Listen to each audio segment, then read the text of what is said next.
এখানে আমি সরিষার তেল দিয়ে দিলাম, 50-এর একটু বেশি দেব।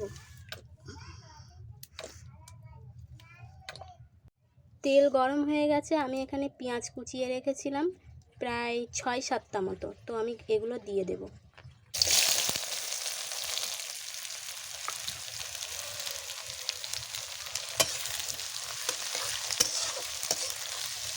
তিনশোর বেশি পেঁয়াজ হবে।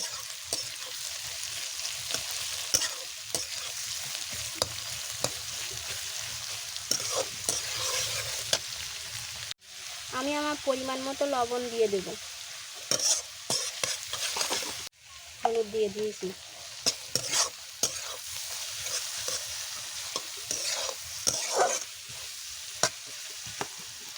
পেঁয়াজটা আমার লাল লাল হয়ে গেছে, এবার আমি আদা রসুনটা দিয়ে দেব।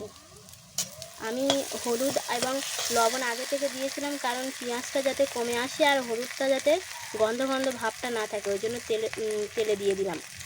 যেহেতু আমি নারকেলের দুধ দিয়ে চিংড়ি মাছের কালিয়া করব, তো সেই জন্য।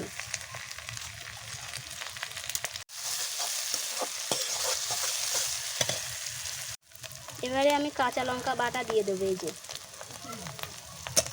শুকনো লঙ্কা।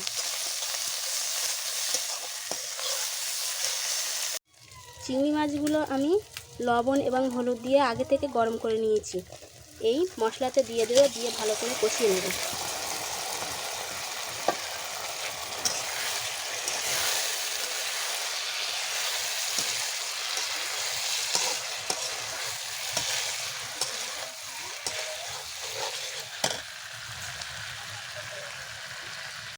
চিংড়ি মাছগুলো দেখো কত বড় বড়, আর এগুলো হচ্ছে বাগদা চিংড়ি।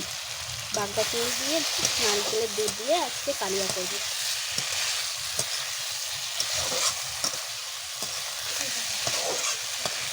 এবার ভালোভাবে কষিয়ে নেব।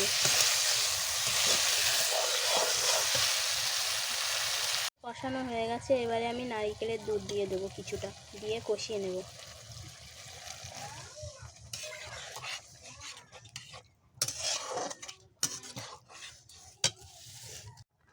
এখানে আমি নারকেলের দুধ বার করে রেখেছি, আমি একটা নারকেলে হাফ নিয়েছি। তারপরে আমি তেজপাতা দিয়ে দিলাম,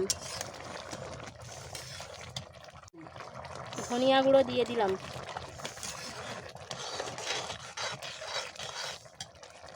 এবারে আমি জিরে গুঁড়ো দিয়ে দেব, দিয়ে ভালোভাবে কষিয়ে নেব।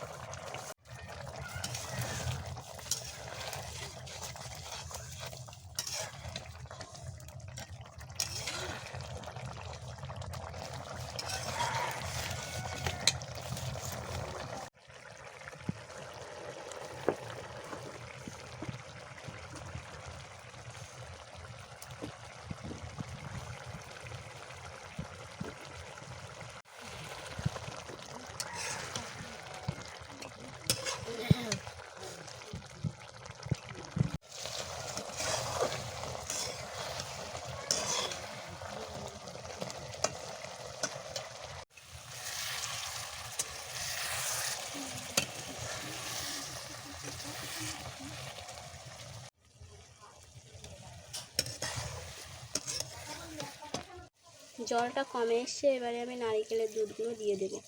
আগে আমি নারকেলের দুধ দিয়ে কষিয়ে নিয়েছিলাম।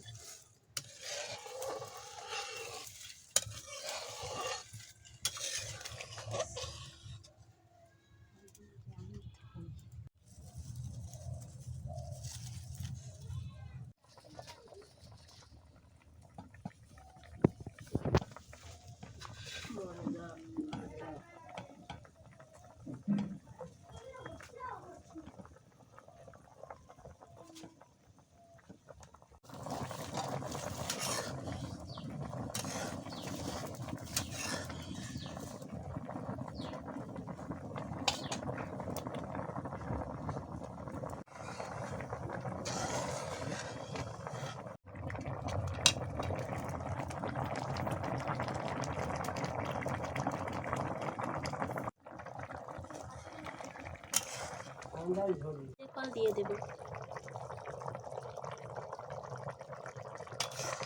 একটু একটু নাড়াচাড়া করে নিই যাতে এলাচের কলটা সব মশলার সাথে। দেখো আমার জলটা কমে এসছে প্রায়, এবার হওয়ার পথই প্রায়।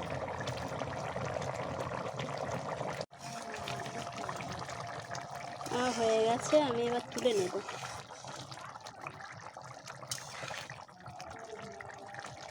হয়ে গেছে, এবারে আমি তুলে নেব। দেখো একটু পাত্র নিয়ে নিই। তৈরি হয়ে গেছে আমার চিংড়ি মাছের কালিয়া, দুধ দিয়ে, নারিকেলের দুধ দিয়ে চিংড়ি মাছের কালিয়া। দেখতেই পাচ্ছ খুব লোভনীয় একটা খাবার।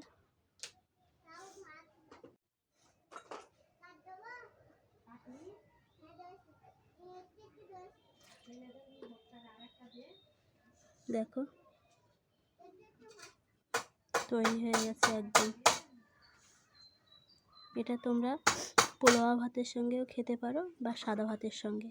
আমি তো সাদা ভাতের সঙ্গেই খাবো।